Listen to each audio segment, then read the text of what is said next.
Welcome into the DNVR Avalanche Podcast, live from the Toyota Lounge, at least for two of us. AJ and Rudo in the lounge. Biggie calling in. It's Prospect Pyramid season, boys. Official first day of... it's just practice day for the rookie face-off, really. I don't know if it's the first day. But the rookies did get on the ice and practice with coaches today. That did happen. Yeah, this has always been like the unofficial start of the new Avalanche season since they brought the these rookie showcases or whatever in. So this is always a really fun day just because it means we're back at the rink and then things are getting going again. Yeah, and then 45 minutes into the session, you're kind of like, ooh, yeah. Right. These are rookies. Let's watch some games because these are drills. Like I said the other day, it's whenever there's a whistle and a real coach, meaning a guy on the coaching staff with a tracksuit, you know what I mean? It's like, all right, the grind. Lock in. Start to ascend, you know what I mean? And that's the start of it's ready for takeoff, right? You know what I mean? And that's kind of what the signal was today for those guys and for the staff too, quite frankly. So, you know what I mean? So you get to be anxious a little bit, the coaching staff. You want to see some hockey, some practices, and and then you just kind of amp up into the real camp next week. So it works out pretty good. Yeah. Shout out Family Sports for redoing the locker room. That was a surprise. I did not know that they had done that. Yeah, when we walked in and there was immediately a wall of sticks and right in front of us, it was like... Everyone was like, huh. This has changed. I guess we're walking through a maze. Oh, we're in the locker room now. Wow, this is quite a bit different. Also, it's fine. Big ups. There's no longer a logo on the floor.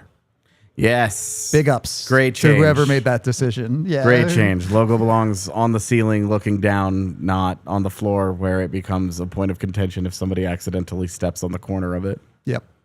So. Also, if you were going to step on it, you needed to just right in the middle. You had to get your money's worth. Otherwise, you got yelled at for nothing. Yeah, you might as well.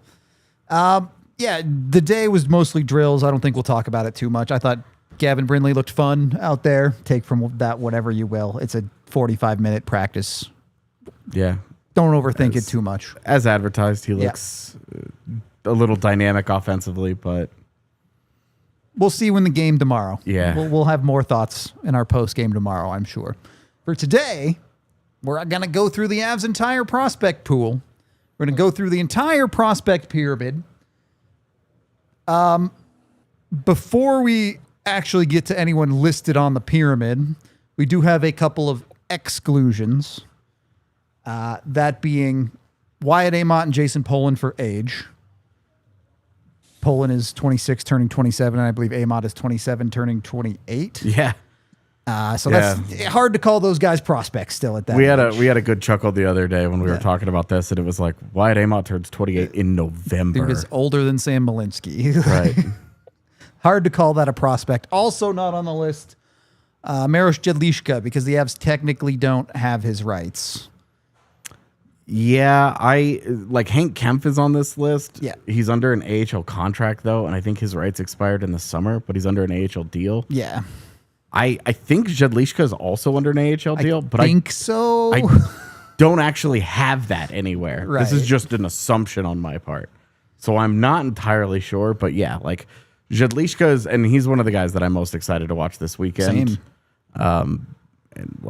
Hey, watch out for this guy running into stuff. But yeah, those are some of those situations are difficult to be like, how do we rank this guy in a pyramid? But Jedlička would be on the bottom rung if he was in here.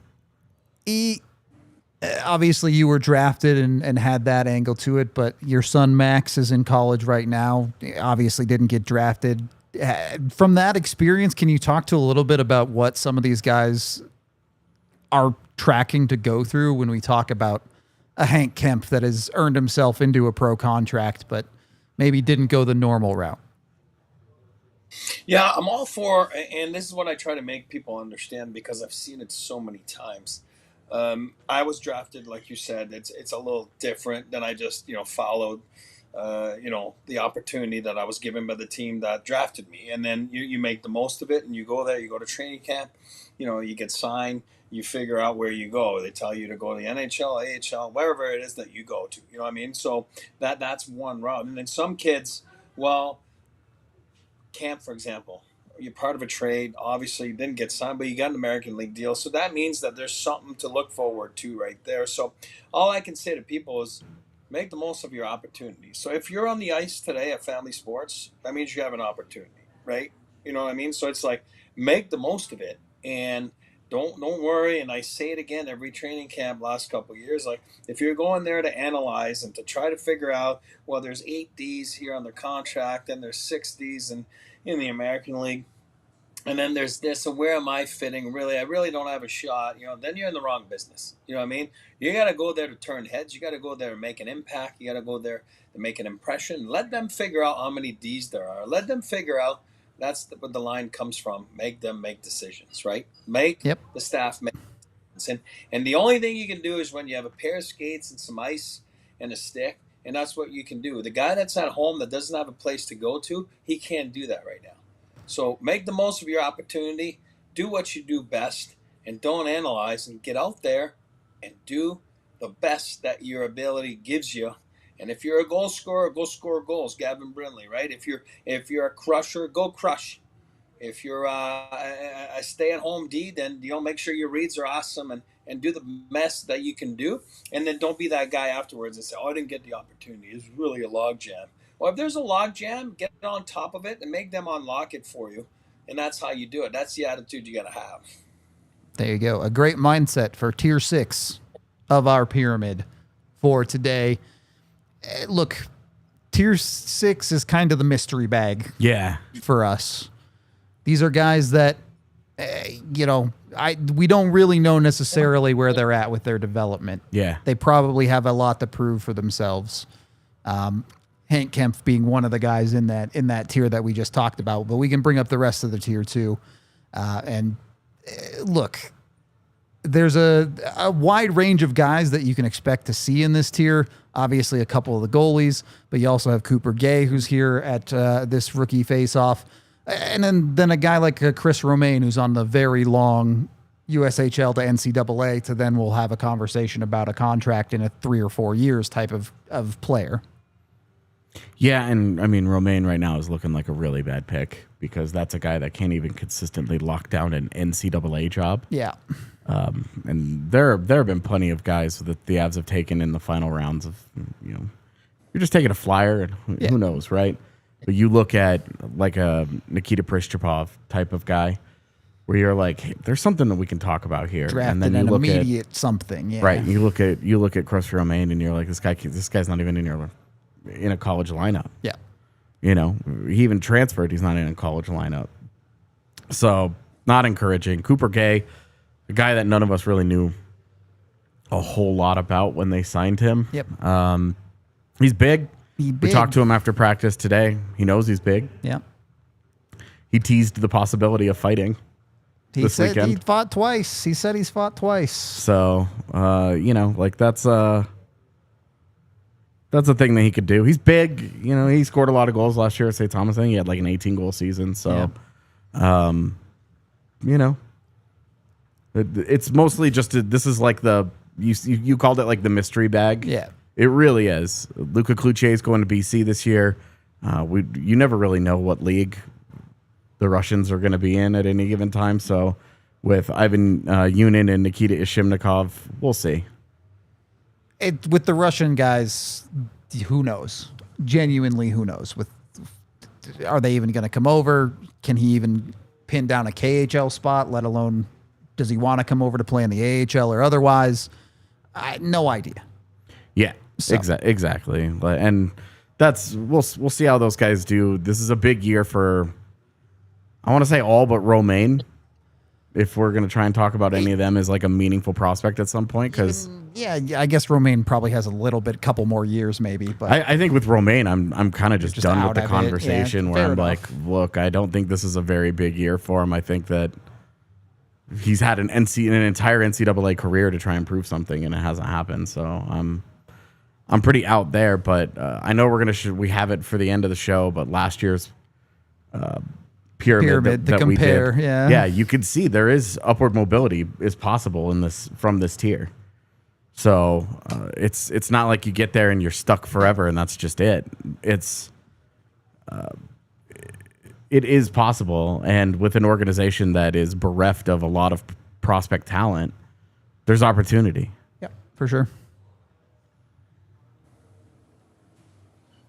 And Cloutier is going to be a guy I'll keep an eye out on. I really like what I saw from 12 months ago to last summer. Again, you're talking about development camp, but I'm saying the look. Does he look like a player? You know what I mean? Like, and he's a good kid, nice kid. He's going to, BC's in for a ride this year.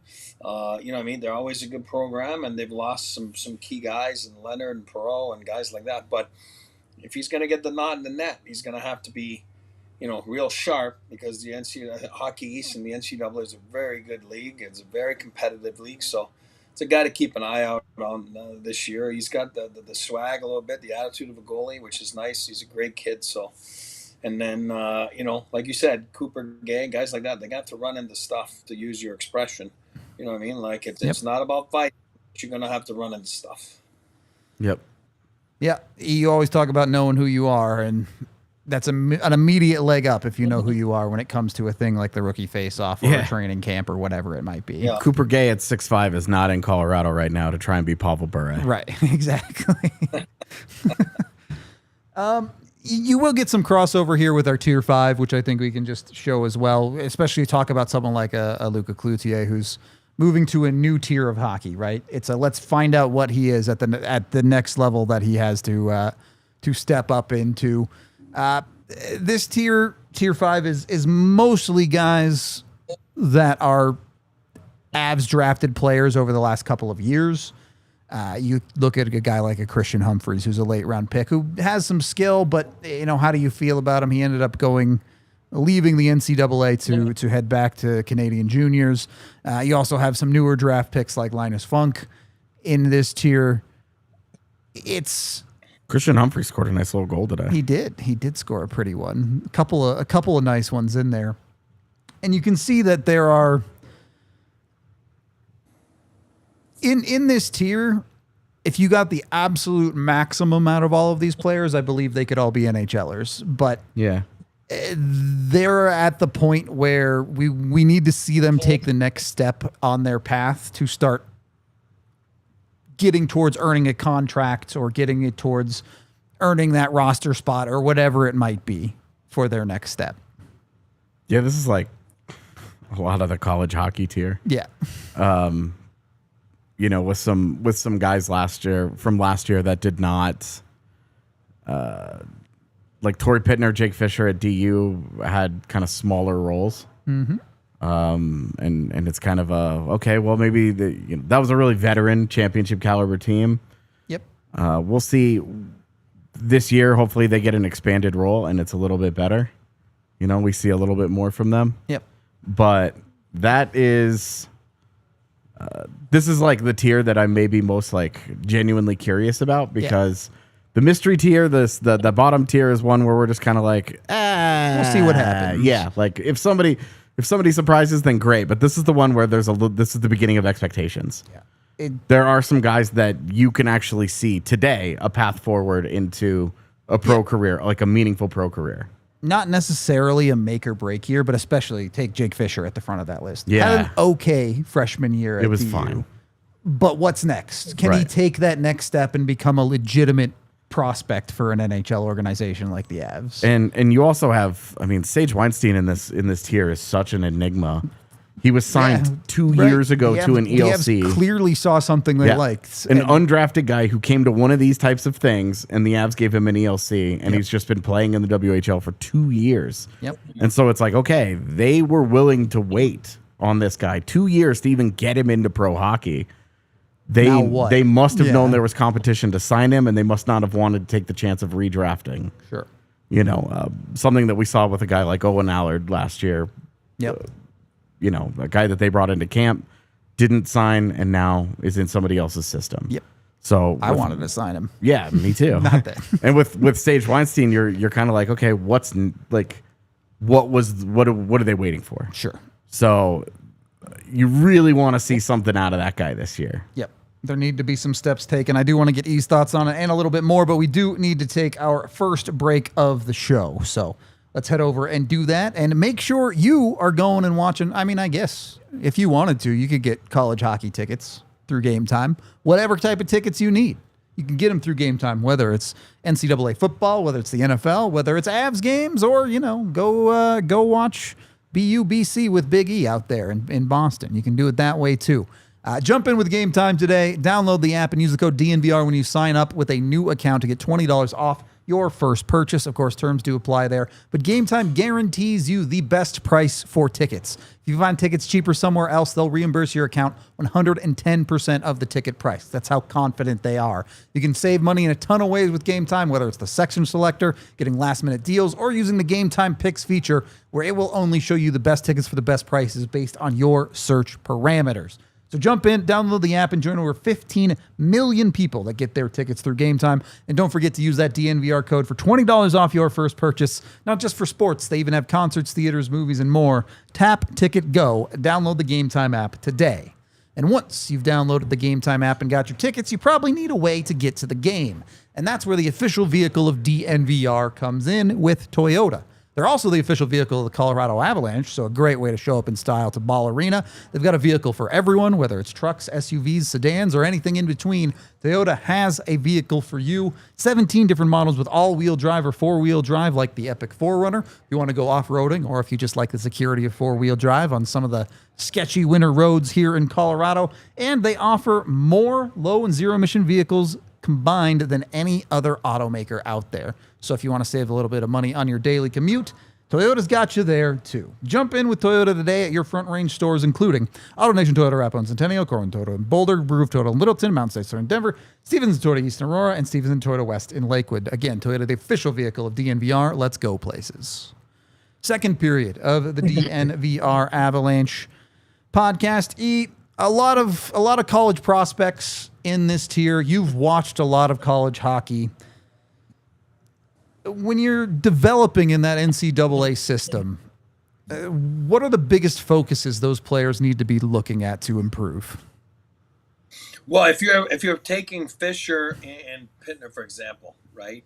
Yep. Fisher obviously had a bigger role than Pittner did. Obviously, Fisher being the forward, Pittner being the D. Pittner, I'd have to look, but I don't think he dressed every game, or I mean. He dressed more than half, but yeah, he only had like 1 point. It was a pretty slow year for him, for sure. Again, you're coming into it's kind of like a guy that's coming into the Avalanche, trying to win the Stanley Cup, and you're a young guy, and sometimes your role will be limited. So I think those guys, as freshmen, first year guys came in last year, and the roles are a little bit tough, but you should see a big improvement this year, right? You know what I mean? Because from your first year to your second year, you expect that big jump, especially Fisher, having his feet wet last year and bringing some offense. And he's going to be counted on, with Thompson gone and guys like that up front, right? Devine, it might open up a little bit, right? As far as Pittner, Zeev's gone on the back end, and a few guys are gone. So all of a sudden it kind of opens up. Then you're in a competition, right? So you want to make sure you're good to go. Now for the Avalanche, if you look at a pyramid like this, you're talking about the fifth tier there. If you want your prospect pool, your prospect pyramid, your future to be stocked up a little bit, at some point, I think if you hit on 6, you're like, oh wow, this is awesome. It's like money found on the ground, right? You know what I mean? Yeah. I think you have to start hitting in the 5th pyramid. I mean, if you want to be one of those teams that's got a lot of, a big pool of prospects. So, of course, anybody can have the first and second tier. I mean, come on. That's not that hard, especially if you're a team that's not aspiring to the championship. It's a little tougher for the Avalanche because we all know the situation they've been in trying to go for it. But at some point, that fifth tier there, looking back 4 or 5 years from now, it'd be nice to look back and say, hey, they hit on one of them. You know what I mean? And you need to hit on, let's say, one of them if you want to make sure that you're replenishing the right way. Yeah, I really think you need to start hitting probably in tier 4, which we'll talk about in a second. Yeah. But you're right, especially for an organization that is just is a little bit thinner up towards the top of end of prospect pools. This is how you find value of a prospect pool, is you find ways to get effective players out of guys deeper in your pool. And it's not just, hey, we need talent replenishment. We are once again re-entering an era of the NHL. Maybe we never left the era of the NHL where ELCs are just so unbelievably valuable. Yep. Contracts are going up. Paying players what they're worth is the correct thing to do. I'm glad it's happening. But when you're looking at it in a salary cap world, if you're paying a guy to be your third line center for $4 million, or you're paying a rookie ELC $875K, that's a big difference. That's a $3 million you can spend elsewhere in your lineup. Yeah, it is a really important change in value. I will say the value of ELCs when the cap is going up so much is lessened a little bit as the cap is rising. In some ways. When you have a stagnant cap, they become a little bit more valuable because you've committed a lot more money usually. And you have less room you have less wiggle room just because there's not that free room every single year with the cap. Because we're talking the cap is going up, I think $16-18 million across 2 years. So ELCs are a little less valuable in those 2 years. They're still very valuable, obviously. But during the COVID era where it was a flat cap and it wasn't moving, like those were crucial.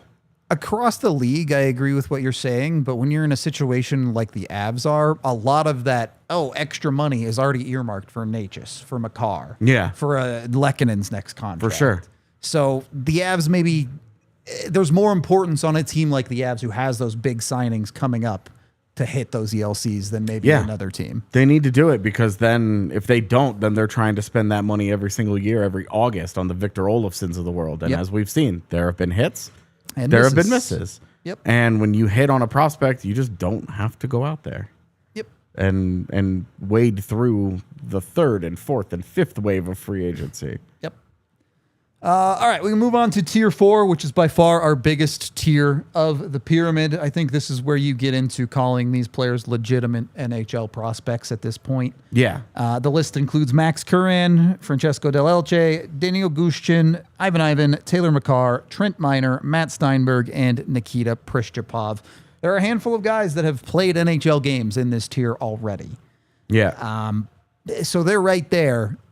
This is when we start getting into prove it to me right now territory. There are a number of names that plenty of people will be keeping tabs on in this year's training camp in this tier. Yeah. I think for me, it's easier to look at the pro guys and say, what are they going to do? The Ivan, Matt Steinberg. Yep. Nikita Prishchapov and Daniil Gushchin. This is no offense to Trent Miner. It's just that he's kind of capped in the org right now. There are 2 goalies ahead of him. Yeah. There are 2, for Locked sure, in. NHL goaltenders with Blackwood and Wedgwood, and then Ilya Nabokov, who we're going to talk about later. Yep. Is their top prospects. He's coming over at the end of the year. So Trent Miner has 6 months. Yep. To be okay, well, I'm the third goalie in this organization. Right now. Yeah. He had a really good year for the Eagles last year, and that's not that I believe he moved up in this pyramid from last year.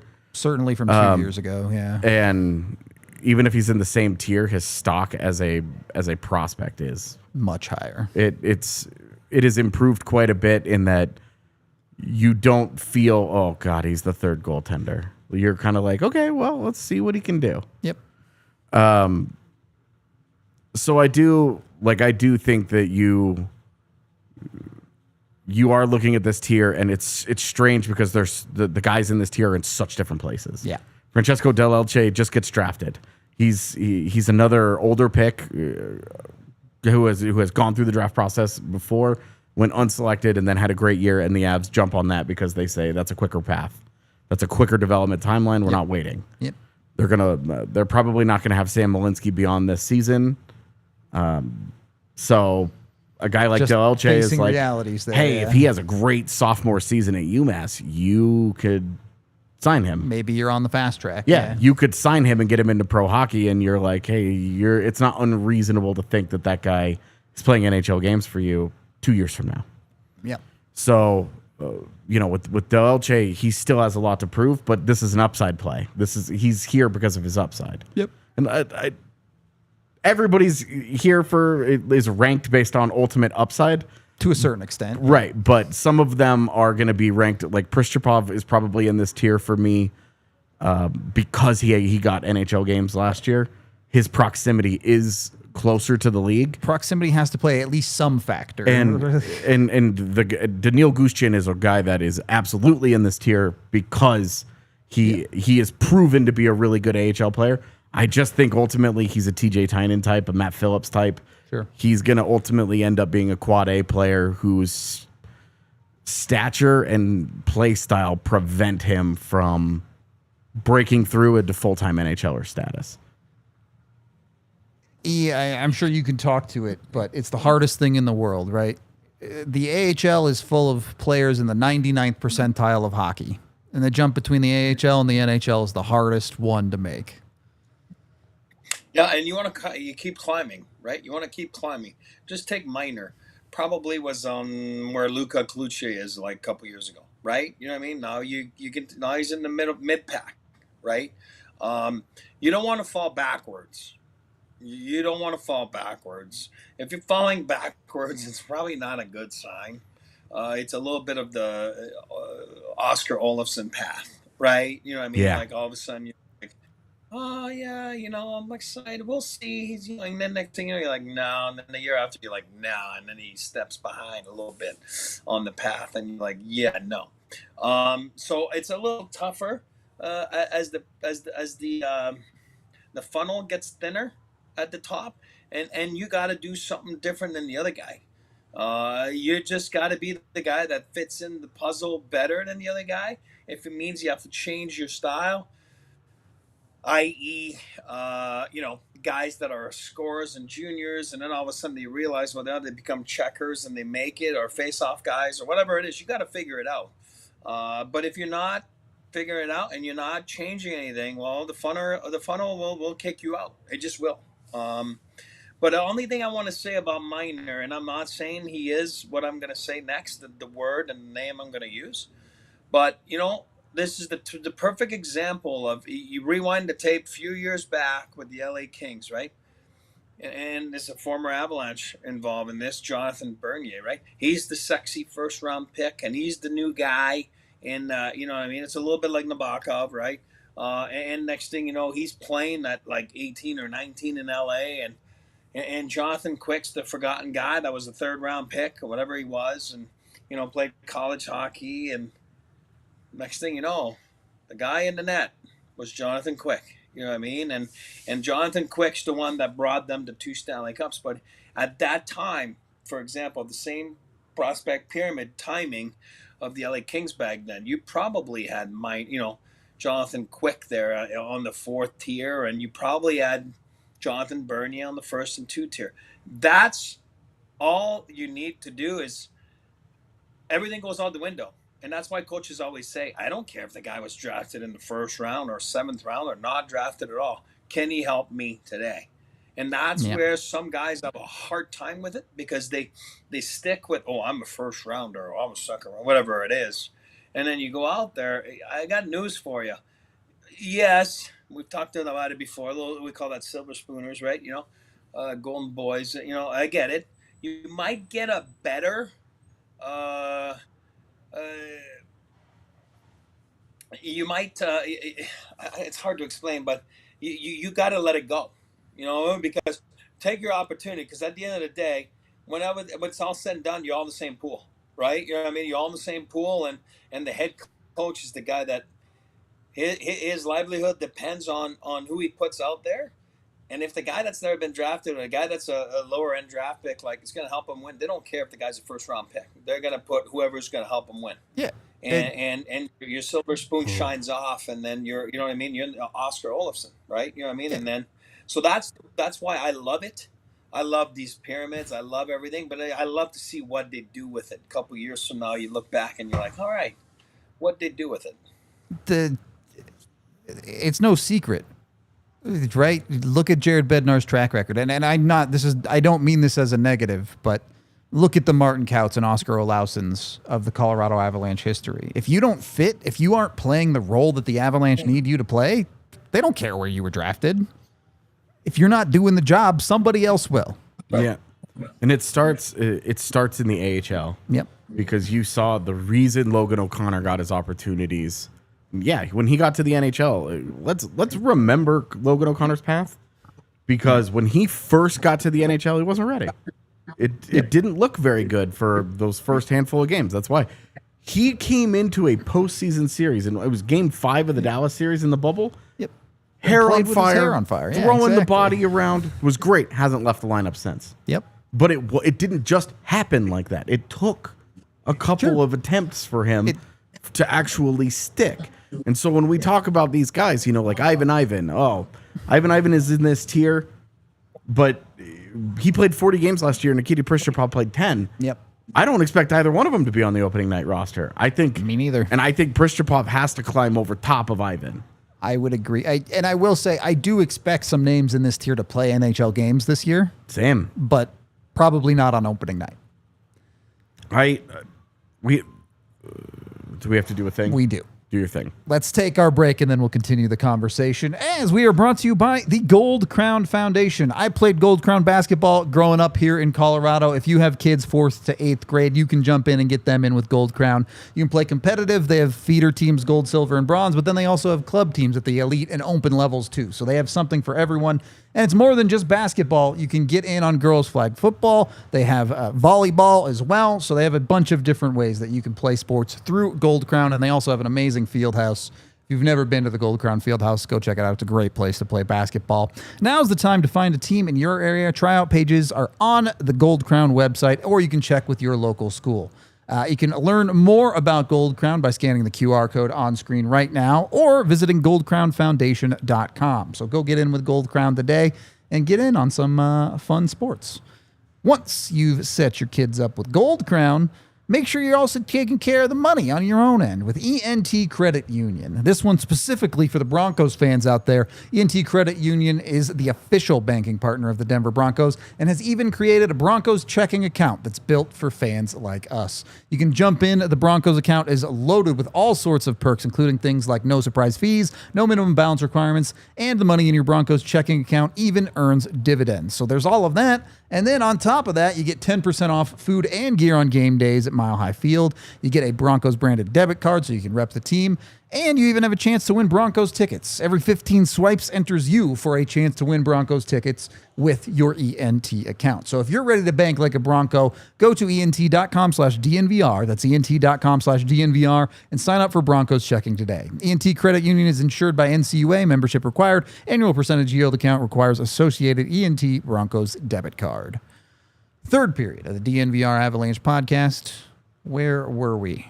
4th tier. Yeah, so the last player I really wanted to touch on here, Max Curran had a really good year in the WHL. He's kind of the odd one out in this tier. And he's a guy that I'm intrigued by his potential, but I don't believe in the Avalanche's ability to develop this type of player. Yeah. He's a bigger guy he doesn't have great skill, and he's not a great skater. So where is he going to fit? How many of these types of guys have the Avalanche turned into NHL players? Now, Ivan is a good skater, and he's a really smart player, but he doesn't play a very loud game.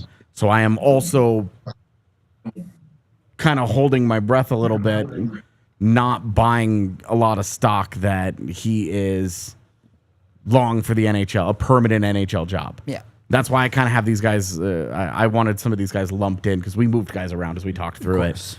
We ended up lumping some of these guys in together. Pristupov, we're intrigued by. He played a little bit of center today.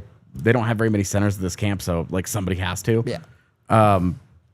We'll see, but I think the Pristupov hype got a little out of control. Yeah, he had a really good start to the AHL season, and then when he went back Tailed down off, yeah. after his 10-game stint with the Avalanche, he could not stay in the lineup consistently and was a healthy scratch for almost all of their postseason. Yep. Ivan also had a similar struggle in the AHL once he was demoted from the NHL. Correct. It's hard to go back and pick right back up where you left off. Max Curran is a guy. This is still just prospect, just pure prospect. Same thing with Del Elche, but we've kind of talked about him, and he's stylistically a perfect fit. He's the exact archetype of defender that the Avalanche have done really well with over the last 15 years. Curran is not, and so that makes him an interesting fit. Are they able to round out their development process with this guy, or is this just another? Well, they're drafting these guys that have potential, but they don't know what to do with them. Yep. They don't have the development staff in place to help these guys get into full-time NHLers. And in a vacuum, when you look at one Max Curran, it works, it doesn't work. You go, well, there's a lot that goes into it. It's hard. But when it's 15. But when it's 15 years worth of Max Currans, right. You're really, really wondering what is happening here. So I am curious about Curran specifically. I'm interested to see him this weekend. But I hope for the best, because he did have a really good WHL season as a 19-year-old. He's on a normal development path. This isn't one of their accelerated older guys. Mm-hmm. And Max, I think on the chat, was talking about Shane Bowers and guys like that. That's why there's two things to always remember. The first thing is, as corny as it sounds, you got to go out there and play like it's the last shift you'll ever play. Because if you don't, somebody else will. It's a worldwide game. You get guys from the rest of the world, the globe. It's tough to crack a lineup. And when you look at a pyramid like this, as much as it's tough to climb the stairs and get to the top, and again, another cliche is coming out of my mouth, but it's even tougher to stay up top and to forge a career. Because you need consistency, and we talk about this all the time, that's the toughest thing to achieve. And then you need durability, and then you need drive, and you can't just do it. For example, play a little bit intense and rough, and you can't just do it for one game or 2 games and take 10 games. You're just not gonna, you're not gonna stay. So it's a lot to get to the top. It's even harder to stay and forge a career. And that's how crazy this league is. And that's why I agree with Max. The margin of error, is really thin. It's really, really thin to be a player and to make a career out of it. And I think it's important to note what the Avs need when it comes to development. The reality is there just aren't a lot of top 6 spots available in the NHL in Colorado. Yeah. Nathan McKinnon's not going anywhere. Val Nichushkin has a bunch of years left on his deal. Gabe Landeskog is now healthy and back in the lineup. Even Brock Nelson is signed for 3 years. Yeah. So, especially if you are on a faster path to the NHL, they're developing you to be a bottom 6 player. Yeah. And you can have all the skill in the world, but if you can't play the role the way you need to in the bottom 6, tough. Yeah, and that's Daniil Gushchin's placement on this list is a reflection of he's got so much skill, but his size and his checking ability are limited enough that they most likely just got a really good player for the Colorado Eagles. Yeah. They got a better player for the Colorado Eagles than what they had in Oscar Olausson. And they're not. I agree with that. I don't think they're losing sleep about Olausson coming back to haunt them. Yeah, for sure. And I just think that's kind of where that deal made sense for them. Yep. Gushchin's age fits this. He's a really good AHL player, but the upside is not really there. Sure. In my opinion. And that's why we have him lower here. Yeah. And I just want to add one more thing, because that's a great point by AJ there. And I say this all the time, and we used to debate this in meetings all the time. Sometimes you're like, oh, you gave up too quick on this prospect. Or you gave up too quick for Sam Bennett in Calgary. No, that's not necessarily true. Because sometimes as a prospect, you need to get kiboshed. You need to get hit with a sledgehammer on the side of the head and say, look at it, it's not working. That's why you're moving on somewhere else. You know what I mean? So, and then it clicks. But if you stayed in the same place, sometimes it never clicks.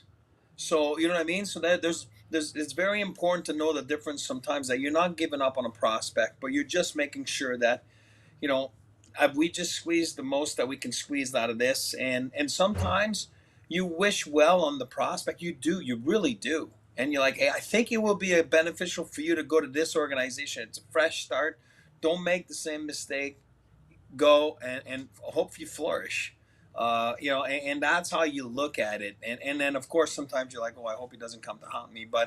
And even if he does haunt you, you're actually proud, because you're like, I knew I saw something when we drafted him. You know what I mean? I knew it. We just couldn't get it out of him. And the only way to get it out of him was to actually trade him, because it was kind of becoming saturated, you know, in the same spot. Yep. It can just be a different fit sometimes. That's why change of scenery trades happen all the time. Just yeeted my phone onto the floor. That was good. Tier 3, while AJ tries to find his phone. This one, look, you're starting to get into legitimate. I mean, Tier 4 is legitimate NHL prospects too, but Tier 3, you're starting to get into guys that you should probably be a little bit more excited about. That being Zakhar Bartikov, Gavin Brindley, and Sean Behrens with the Colorado Avalanche /Eagles this year. Behrens, obviously, there's some question marks because he just hasn't played in a year, so we're going to see what he is in pro hockey as a healthy player, hopefully, this season. Brindley obviously comes over, did not have a great year in the AHL last year. We talked to him today and he even admitted that. But a guy with a ton of skill, a guy with some upside that you can believe in. And then Bartikov, maybe the most interesting one of the bunch. We actually had him, spoiler alert, in Tier 6 in last year's prospect pyramid because he was in Russia. He hadn't had the good season that he had last year yet, and we had no idea if he wanted to come over to the U.S. Now he's here. He's signed. And going to be, I'm not going to say the storyline of training camp, but certainly one of the more interesting storylines of training camp for the Avalanche this year. Yeah, Bartikov was a great example of how our like mystery bag tier works, where we're like, we don't have a read on the player. Yep. So we're putting him at the bottom, not to say he's a good or a bad prospect, just we don't know. Truly, we don't know. We don't have a feel for him, because when you have guys that are at the bottom of that pyramid, they're playing, you know, the VHL, the MHL, and then KHL. You know, like Shimnikov has played in all three leagues each of the last couple of years. What do you even make of that? Right. Yeah. And you're just like, okay, well, it's not a good thing that he's not taking promotion permanently, but it's a good thing that he's continuing to get looks. How do you feel about it? Yeah. It's tough to tell. But these are guys that, and we kind of built this pyramid out in a specific way. Yeah. The top tier is guys that we think could be an all-star in the NHL someday. Yep. The second tier is top 4 high-end NHL. like top 4 defensemen, top 6 forward. NHL core players. Right. Yeah. Like guys that get long-term deals. Yep. And then the tier 3 is the start of like, these could be like solid NHL players for you. They could be like the role players that get the 4-year deal like Parker Kelly, or a 6-year deal like a Logan O'Connor. I would even say a Ross Colton type. Exactly. Like these could be like middle 6 guys for you. These are bona fide NHL players, the guys that have a chance to stick in your lineup somewhere. Yep. They could exceed it. Obviously, Eric mentioned a little while ago, you want to keep climbing this list. Any of these 3 guys has the ability to go above this. Yep, for sure. But none of them are players that we felt so confident in based on various factors. Yep. Bartikov, he had a really solid year in the KHL. That's a good league to have a solid year in. Yep. But welcome to North America. A checking role in North America is a very different job. Yep. Gavin Brindley was a superstar in college. Yep. I saw somebody mention Will Zellers earlier. Zellers, for me, would have been in tier 4 of this list, despite his great season in the USHL. He has a lot to prove at the college level still. I would put him in the prove it at the next level too. Yeah, and I would have Brindley still as the superior prospect despite a tough first pro season. You're talking about a guy that was 19 years old in the AHL. Yeah, like 19, 20 years old in the AHL and is 5'9". Those guys hoping the next 2 years of Zellers look like what Brindley's NCAA career right. looked Like Zellers has a long way to go to try to replicate what Brindley did in college. Yep. Because Brindley, he didn't get drafted by Colorado, so we didn't follow it as much. Brindley was a true blue college hockey superstar. He was a monster at that level. Yep. Yes, he had some great teammates. But you talk to any one of those single teammates, and they will all tell you that Gavin Brindley was a beast. Animal Yep. at that level. And why do we believe so much in him, in his ability to become an NHLer, despite his lack of size? It's the high-end motor. He is extremely competitive. He works very, very hard. He is every shift, every second, he lives for that moment. He's going to lay it all out there. He is a coach's dream. He is willing to engage. He does what he can with what he has. He maxes himself out in a wonderful way. So Brindley is we think that he could be a middle six player. Yep. I'm thinking more, you mentioned Ross Colton earlier. I'm thinking that's where I would have him He too. needs to have some offensive punch to stick. Exactly. Yeah. He's not going to be just a fourth liner. We're not talking Nathan Gerby here. Yeah. He needs to be able to be in that middle six. So that is where we have, like, why we have these guys here. And Sean Behrens is he just had a major knee injury and hasn't played in 18 months. Yeah. Like, what are you going to do? So probably knocked down a peg because of that, just because of the injury. But we all like his upside, his hockey smarts, his competitiveness. But unfortunately, over the last 4 years, he's had 2 major injuries. Yeah. And you still want to believe in the upside is there, but he has to go out and have a healthy season and prove he can play professional hockey at this point. Yep. So tier is what it is. Yep. Brindley, only Brindley is, little guys, like, when I say little, like smaller in stature, or like, they've always had it tougher, you know what I mean? Because they've grown up that way. They're usually smaller than the other guys, and they usually figure it out. And once they figure it out, they're dangerous. They're dynamite. So that's the same thing for him last year. It was a year to figure out the bigger bodies and the people, the type of competition you're playing against, and it's a big jump. You're playing against 35-year-olds, and you're 19, you're smaller. So I think it's going to be important for him to just stick to what he is. And I do believe that's why they feel they got the right player at the right prospect at the right time, where he can flourish. And where is he going to flourish? Is he going to be in the American League and then he's here at Christmas? I don't know. Who knows? Time will tell, right? So we will see. But your opportunity, go carve it. Go make the most of it. And, like I said to you, it's funny because all those NTDB kids, they rave about him. And, they say, and again, I say it all the time. I don't talk like that, but they do. He's nasty. He's sick. You know what I mean? And it's like, and the praises that they have for that kid is pretty amazing. And, and then they compare him to this year's draft, to the, LJ Mooney, and, like those guys that all of a sudden they're dynamite, they're fun, and their motor is there. Avalanche hockey, it doesn't matter if you're 5 foot, 5 inches or 6'5", like Natushkin. Like, as long as you have a motor, you can play that system. And I think that's what they're banking on Brindley. And again, you're right. That should be a guy we're excited to see. Another guy maybe not slated to make the opening night roster. P.S. Become a diehard. Go check out AJ's 23-man roster predictions for opening night. Totes. Posted those on the website. But do we think Brindley might get some NHL games this year? I think that at the say through like December, sure, he'll probably be behind in the call-up order. He'll be behind like Chase Bradley and Ivan and Matt Steinberg, Zakhar Bardakov. Guys that were already on the list. Exactly. Sure. Like those types, I think those kinds of guys with some experience that they're a little more comfortable with. Yep. Hey, here's who this guy is. Here's his limitations. Here's what we're comfortable with. I think those guys will probably have first crack because we know that the Avs lean heavily, especially Jared Bednar leans heavily on his evaluation of guys from training camp preseason through the first 2 months of the season. Yeah. Once you get into December, January, and beyond, then it's what have you been doing in the AHL? Yeah, so he has some time.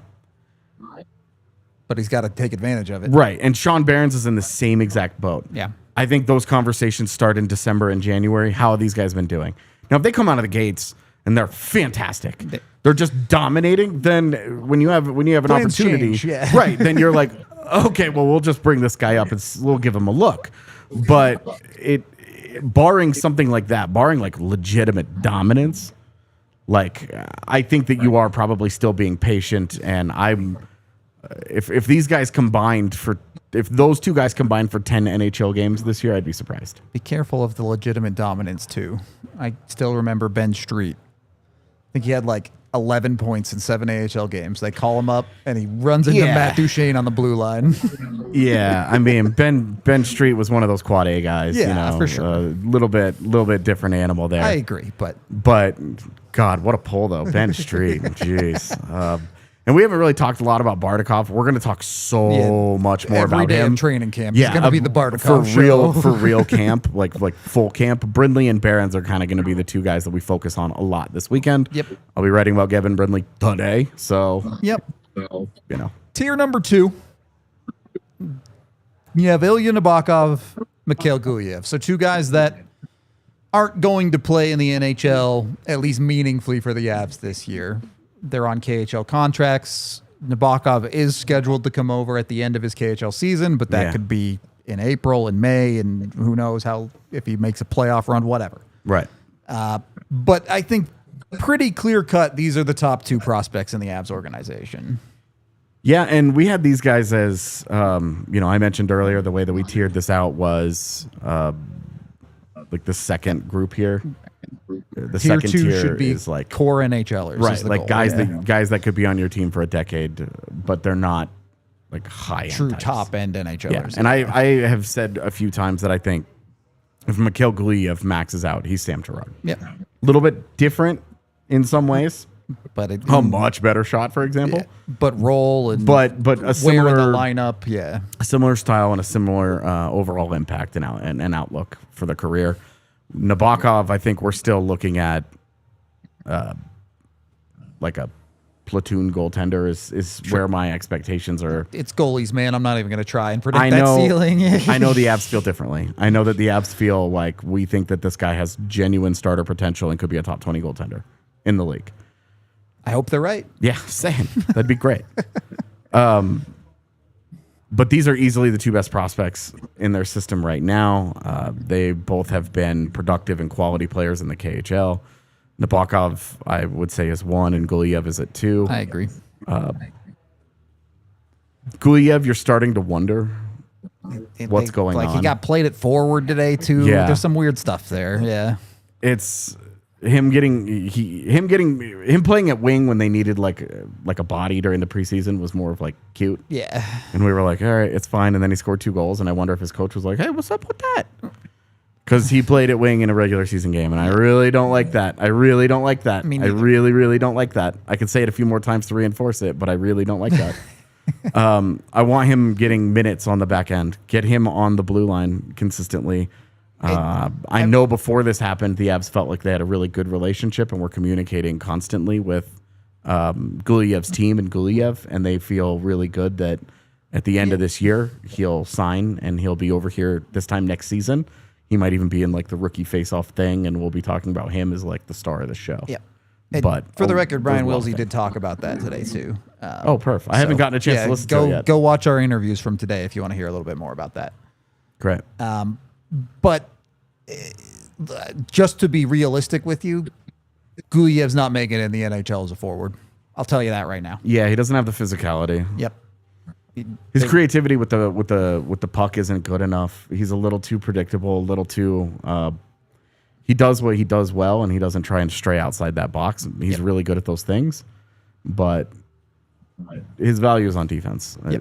His skating and his shooting are much more valuable on the blue line. His upside as a player goes up. Those are standard skills for a forward in the offensive zone, and where Gulyev really helps you is breaking pucks out. Yeah, and that's what defensemen do, right? Especially in the Avs system, that's what defensemen do. Yeah, you don't want Nikita Shimnikov trying to move a puck to Gulyev the forward at wing, trying to break it out. You want Gulyev on the back end as that guy. Yep. But I mean, oh yeah, we're not there. Guy Boucher's one of the coaches there, right? Dave Barr. Yeah. I don't know. It just raises a red flag for me. You know what I mean? It just does. You know, really don't. and I'm not saying that it's the end of the world. I'm just saying it is a red flag. You know what I mean? Like all of a sudden you think this guy's a forward, you know what I mean? And then you're like, what? You know what I mean? Like what does that mean? The guy's a first rounder in the NHL. And so I don't know. I guess this is like TBD, right? So we'll have to wait and see. And Nabokov is a good goalie. You know, top 2 rated goalie last year with Big Mike there, Mike Yegorov, that I know real well at BU with Max. And Yegorov, you know, I've seen him so many times now and been with him, and you know, like had lunch with him many times, and it's like I can fairly say this guy's going to play 10, 15 years in the NHL. So I mean, you would think that Nabokov is how highly the Avs think of him. You know what I mean? Because Mike ended up being the second, you know, pick goalie, and Nabokov was the first one, right? So hopefully that's what they see, and that's what they feel that he's going to be. Again, the greatest thing that I think we could have heard of is that he's coming over this summer, and this summer that he was coming over at the end of the season. And you want guys to come to North America, especially goalies. You want to get used to it. You want to get used to the expressions on the ice between you and your Ds. You want to make sure that the rinks are, you're used to it. You're used to the Americans. North American style of hockey and North American style of, sounds dumb, but like, you know, dump-ins and all that kind of stuff. And, you know, as a goalie, you know, the Olympic ice and the regular NHL ice, and it's totally different. And you have to get used to it. You have to get used to the, you know, the travel schedule and everything. So I think this is great that he's coming over. I have no doubt that this is going to be a guy that's going to be a great prospect. Yep. I think he's their number one, like AJ said. Yeah. Right now, he's their best prospect, which means there's no one in tier 1 for the Colorado Avalanche prospect pool this year. Don't get me wrong. We are excited about a number of guys on these lists. Definitely. But they do not have a prospect in their system that I think you can legitimately say is on the path to becoming an NHL All-Star. Yeah. Yeah, a high-end NHL player. We're not buying stock into that. Yeah. Maybe this time next year we'll feel a little bit differently. If Nabokov comes over and absolutely pitches 4 shuts out in a row or something. Yeah, lights up the AHL. We're like, all right, maybe, you know, I mean, we have him in tier 2, so I don't feel like he's getting disrespected here for sure. By any stretch of the imagination. We have that, and then we have our tier list from last year, which, you know, compare them however you want. You see Barons gets knocked down a tier because of the injury. Yeah. Obviously, Cal Ritchie blows a big hole in the top of your prospect pool, not having him as an option. But then you see a handful of other names. Guys like Jake Fisher, still in that 4th tier. Trent Miner was there too. Guys like a Bardakov moving way up the list. You also have a couple of other names, some of which are still around, some are not. You don't have the likes of an Andre Pavel anymore, but you do have a Chase Bradley still in the system. You do have a Jed Lishka. I don't know if you call that in the system, but in the organization. How about that? Yeah. There is, I'll put it this way, this is not that uncommon to see a prospect pool change as much as it has over the last calendar year from our last prospect pyramid. Yes, the Avs have traded out a lot of assets. Yes, their cupboards are reasonably thin, but you can also see some positive progress from pyramid to pyramid. Forever heartbroken that no Shamil Shmakov. And obviously that we never got to make the Rambo Santa shirt. That one's tragic, man. That one is a stake to the heart. Technically, the Avs still have his rights. Yeah. Technically. But I mean. I know. What are you going to do? Anyway, that's it. That's the prospect pyramid from last year, and then we have the one from this year as well. The thing is, we'll see. Who's going to earn it? Who's going to go out and prove it? Yeah. Sometimes it's the guys you expect. Sometimes it's someone that surprises you. Yeah. Prospect pyramids are fun, but the answer at the end is always, we'll see, because they change all the time. I mean, we had Jean-Luc Foudy and Oscar ALLCITY in, tier 3 last year? And now neither are Yeah, on. does here Jean-Luc anymore. Foudy have a job? I don't know, actually. I'd have to go look. I had not seen any update on him signing anywhere, but I mean, it's crazy that he hasn't. Yep. We are headed into overtime here. The conversation continues on the DNVR.com. Won't be a long overtime, though, as we're wrapping things up. I do believe we had one super chat that we can get to from the incredible Drew, who says, finally get to see a live show again. Looking good, boys. Hope you all had a good summer. Better now that hockey's back. Yeah, Better it was now that great to be at hockey's the rink back. with everybody today. But thank you for the super chat. We appreciate it. We have a couple of new members as well, both Ryan and Pure Lupine. Thank you very much for signing up to be part of the Supporters Club. You can also sign up to be part of the Supporters Club. Get emojis for the chat. You're going to want those when watch alongs come back around. We can be spamming stuff in the chat. And the more of you sign up, the more emojis we get. So I want a good stick lucky emoji. I want a Nate Dogg emoji. Get in there with the memberships and get us to where we want to be. But yeah, that's the story of the prospect pyramid. Again, go check out the interviews. We talked to Brindley. We talked to Brian Wilsey, who's the director of player development with the Avs. Two interesting conversations from today. We'll be back tomorrow with technically our first post game of the season. It is the rookie face-off game one for the Avs tomorrow evening. So if you want to talk more, Brindley and otherwise, we'll have a bunch of that. And then, I guess it's my time now, right? If you're going to give me a minute or two here. Yeah, go ahead. I'm excited for the season, for you guys, obviously, to get going today, and it's always exciting. But it's with bittersweet, as you guys know. This was my last show with DNVR Avalanche, and I'll tell you one thing: I never expected to fall in love with this company and the two guys I'm looking at that are right there, and I have so much respect for Rudo and so much respect for AJ. It's been amazing. Sometimes life throws you curveballs that are unexpected. It was an unexpected phone call last few days that made me go a different direction. There's nothing more to it than that. I love DNVR. I love the DNVR family, the DNVR Avalanche. Tiff, that's behind the dials. That's awesome. And Nick, that we don't mention enough because he's always there getting all the the interviews that we need and at the rink. And Jay Mike that jumped on last year with us to help us out. And everybody at DNVR. And most importantly, the chat. It's been awesome. It's been so fun. It's such a fun component. To be part of a family, be part of a logo, be part of a community. So for me, at a time in my life, it was awesome. It was an awesome experience. I really thought that, I was going to do this forever, honestly. And those two guys know it right there. But it's time to do something that I didn't expect to, and I'm looking forward to the next chapter. But I'm looking forward to also tuning in, and also looking forward to keep my relationship with everybody involved with DNVR, and not only Avalanche, but everybody in the DNVR community. It was an awesome time. I'm thankful for it. I'm forever grateful. And I'll tell you, these guys are awesome. AJ and Rudo, if you don't know the respect that I have for them, it's tremendous. Those guys know what they're doing, know what they're talking about. We rely on each other. We did. That's what was fun about it. I learned a lot from those two guys, and I'm sure they learned from me. So it was great. It was a great team.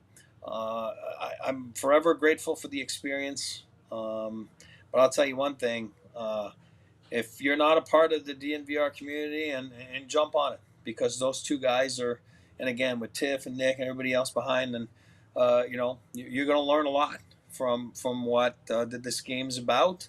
And I sure learned a lot from those two guys. And I learned a lot from Tiff on the other side of things. She's like our, pod mom, so she's the best, and I appreciate everything. And like I said, I want to say thank you to everybody at DNVR, not just Avalanche, but the whole community and the whole shebang, because it was an awesome time in my life. And like I said, didn't expect it, but looking forward to it, and looking forward to tuning in and follow my two buddies here to make sure I don't fall behind on a team that's close to my heart, which is the Avalanche. So Yeah. thank you from the bottom of my heart, and thank you to those two guys, because those two guys were awesome. Thank you. We're gonna miss you a ton here. It's not gonna be the same without you, but it's bigger and better things for you, and you know we'll still be here 5 days a week doing our thing. I'm sure you'll still see E pop in and around every once in a while. But yeah, I certainly for me things would not be the same. I've learned so much from E, and so many doors have been opened for me and for us, and it's was an amazing run with you. So I'm sure Awesome. we'll have you back on as a guest sooner rather than later. But yes. we'll miss you, and we do have to wrap up the show. So that's gonna do it for today's show. We'll be back tomorrow again post game after the rookie face-off game. We appreciate all of you. This has been the DNVR Avalanche Podcast, and we'll talk to you on the next one. We all silly like the mayor.